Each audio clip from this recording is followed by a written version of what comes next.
Hello बच्चों, कैसे हो? आपका स्वागत है साइंस की दुनिया में दोबारा से। इसके पहले मैंने पार्ट 1 में जो चैप्टर 1 है क्लास 8 का वो एक्सप्लेन किया है। उसके बाद जो पार्ट 2 है उसके अंदर क्रॉप एंड उसके कांड्स को एक्सप्लेन किया है। अगर आपने वो जो वीडियो पिछली जो वीडियो है वो आपने देखे नहीं तो वो डिस्क्रिप्शन में लिंक है, आप उसे जा करके देख ले, क्योंकि आप लाइन से सारे वीडियो देखेंगे तभी ये जो पार्ट है समझ में आएगा। जो ये सेशन है स्टार्ट करते हैं। आज का जो हमारा जो टॉपिक रहेगा वो एग्रीकल्चर प्रैक्टिसेस का रहेगा। एग्रीकल्चर प्रैक्टिसेस के अंदर मैंने आपको 7 टॉपिक्स बताए हैं। उसका जो पहला टॉपिक है उसे शुरू करते हैं। Agricultural tools. Agricultural tool, agriculture practices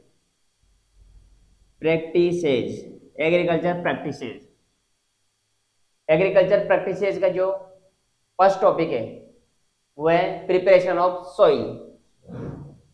preparation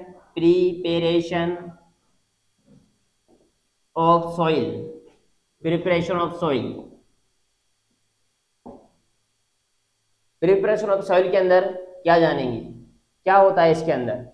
तो प्रिपरेशन ऑफ सॉइल के अंदर जो फार्मर होते हैं, जो सॉइल है उस सॉइल को प्रिपेयर करता है।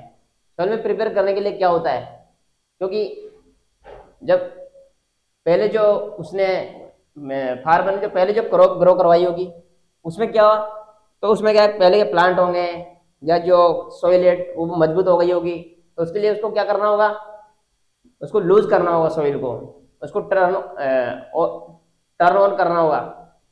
तो ये वर्क करने के लिए फार्मर्स अलग अलग टूल्स का यूज करता है, तो वो जानते हैं। सबसे पहले जो सॉइल है है क्या चीज, ये preparation of soil, this is a process, ये एक प्रोसेस है। और प्रोसेस तो जो प्रोसेस होती है तो उसका पॉइंट ऑफ प्रोसेस से स्टार्ट होना चाहिए। In this process in in this process in this process farmers in this process farmers in this process farmers farmers in this process farmers turn and lose the soil lose the soil lose the soil by helping different agricultural agricultural agricultural tools agricultural tools in this process farmers turn and lose the soil by helping of different agriculture tools, खुरपी, shovel,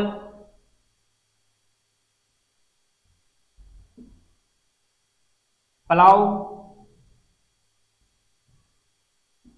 etc. and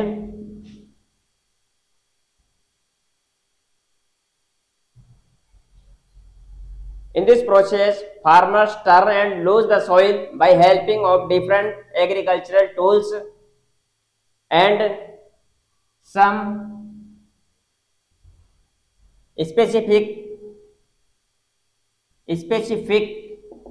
microorganisms microorganisms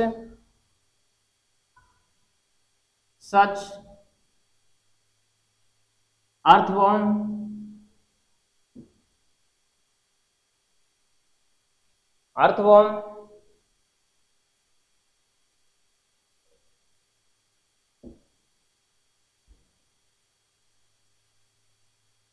this this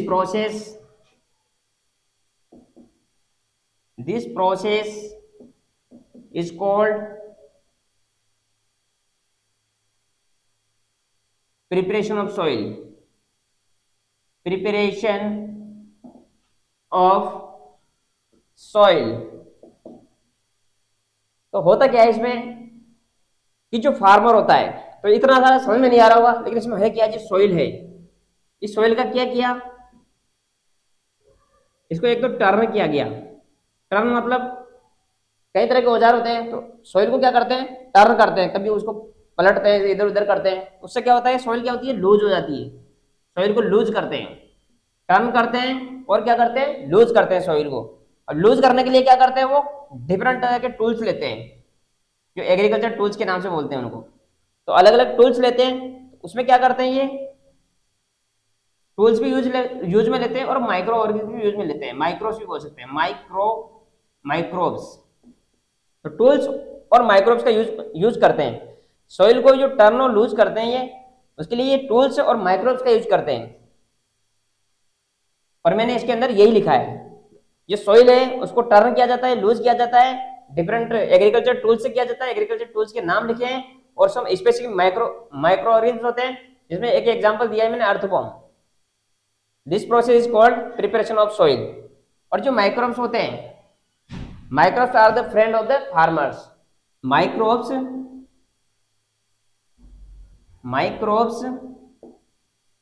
are the friends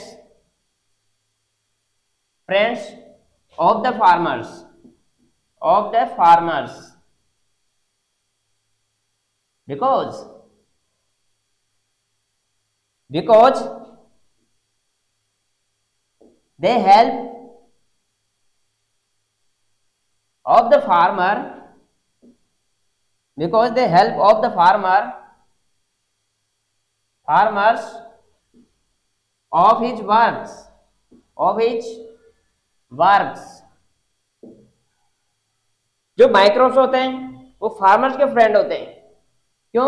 क्योंकि farmer field में work करता है, तो उसका काम, उसकी मदद करता है माइक्रोब्स, तो उसी का फ्रेंड हुआ। क्यों? फ्रेंड किसको बोलते हैं, जो मदद करता है। तो माइक्रोब्स क्या कर रहा है, फार्मर की मदद कर रहा है, इसलिए वो उसका क्या हो गया, फ्रेंड हो गया। तो उसका रीजन मैंने आगे दिया है, because they help of the farmers of his work. उसके काम में उसकी मदद करते हैं। क्या करते हैं ये अर्थवॉर्म, ये सॉइल को क्या कर देते हैं, टर्न कर देते हैं, लूज कर देते हैं उसको।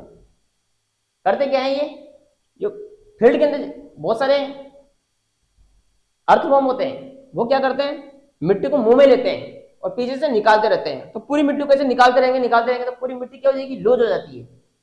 जो भी सॉइल है वो क्या हो जाती है, लूज हो जाती है। और ये तो रहा प्रिपरेशन ऑफ सॉइल के अंदर होता क्या है। अब जो सॉइल क्या हो चुकी है, लूज हो चुकी है, सॉइल ढीली हो गई, बिल्कुल सॉफ्ट हो चुकी है, लूज हो चुकी है, उसके क्या बेनिफिट्स है, उसके बेनिफिट्स क्या मिलेंगे, प्लांट्स को क्या डेफिनेशन मिलेंगे, जो प्लांट्स है उसी के इसको बेनिफिट्स मिलेंगे। तो मैं इसको क्लीन कर देता हूं, आप इसे बेक करके देख लेना। Benefits of the loose soil, benefits of the loose soil. Exam में कई बार पूछा जाता है कि write the four benefits of the loose soil, कि लूज सॉइल के फॉर बेनिफिट्स लिख दीजिए। अगर फॉर लिख दिया वो भी अच्छे से, तो आपके मार्क्स बिल्कुल नहीं कटेंगे। अब करना कैसे, बेनिफिट्स कैसे बताओगे, benefits of the loose soil. जो प्लांट होता है, सबसे पहले सीड्स की बात करते हैं। सीड्स होता है, seeds can grow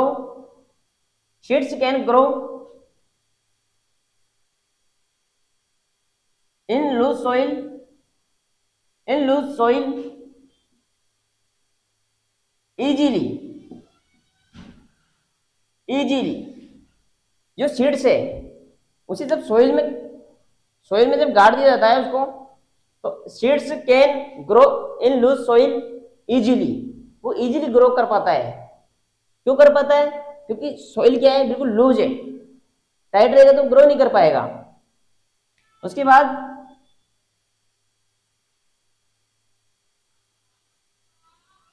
seeds can breathe easily. और जो सीड्स है वो बहुत ही आसानी से ब्रीथ कर पाएगा, सांस ले पाएगा, क्योंकि अगर जो सोइल टाइट रहेगी तो सांस ही नहीं ले पाएगा, जगह नहीं मिलेगी उसको ऑक्सीजन लेने की। तो सीड्स कैन ब्रीथ इजीली, क्योंकि जो सोइल बिल्कुल सॉफ्ट है, लूज है, तो आसानी से क्या कर सकती है, ब्रीथ कर सकती है। उसके बाद seeds can take all important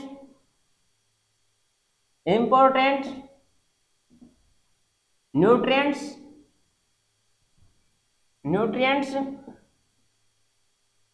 from the soil. Seeds can take all important nutrients from the soil. और मिट्टी सॉफ्ट रहेगी तो न्यूट्रिएंट्स भी ले सकता है, क्योंकि टाइट रहेगा तो न्यूट्रिएंट्स ले नहीं पाएगा। इसके अलावा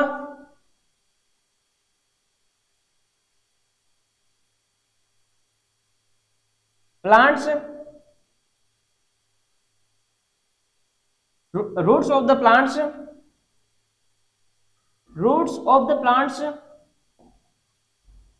plants will also roots of the soil will also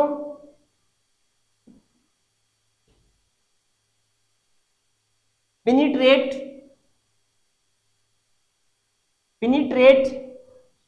deeply in the soil and make the plants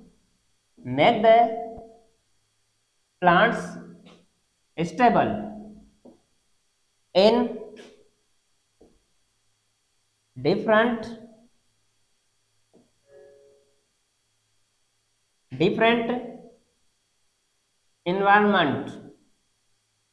different environment, तो यह benefits of the loose soil. जो लूज सॉइल है उसके क्या बेनिफिट्स है? Seeds can grow in loose soil easily. जो seeds है वो आसानी से ग्रो कर पाएगा लूज सॉइल के अंदर। और क्या बेनिफिट्स है? सीड्स कैन ब्रीथ इजीली, वो आसानी से क्या कर पाएगा, ब्रीथ कर पाएगा। पहला क्या था, ग्रो कर पाएगा, दूसरा क्या था, ब्रीथ कर पाएगा। Seeds can take all important nutrients from the soil, और जो भी इंपोर्टेंट न्यूट्रिएंट्स है वो बहुत ही आसानी से ले पाएगा। क्यों? क्योंकि जड़ें जाएगी बहुत गहराई में। लूज सॉइल के अंदर जड़ें कहाँ जाएगी, बहुत गहराई में, और जितने ज्यादा दूर तक जाएगी उतनी ज्यादा उसको न्यूट्रिएंट्स मिलेंगे, और थोड़ी सी जगह में रहेगा तो उतने ही न्यूट्रिएंट्स मिलेंगे। अगर बहुत दूर तक जाएगी जड़ें और ज्यादा डीपली जाएगी तो वाटर भी ले पाएगा, न्यूट्रिएंट्स भी ले पाएगा। Roots of the soil will also penetrate deeply. Penetrate मतलब जो जड़ें, जो सॉइल उसको काटते हुए जाएगा, उसको काटते हुए आगे गहराई तक जाएगा। तो penetrate deeply in the soil and make the plants stable. Deeply जो जड़ें डीपली गहराई में चली जाती है तो प्लांट को क्या करती है, स्टेबल बना लेती है in different environment. Different environment से मतलब है कि कभी कभार क्या होता है कि तेज हवा चल जाती है, तेज बारिश आ जाती है, उसके अलावा कभी ज्यादा पानी मिल गया उसको तो प्लांट क्या गिर जाता है, तो गिर नहीं पाता है। तो ये सारे बेनिफिट्स है, benefits of the loose soil. Okay, thank you for watching this video.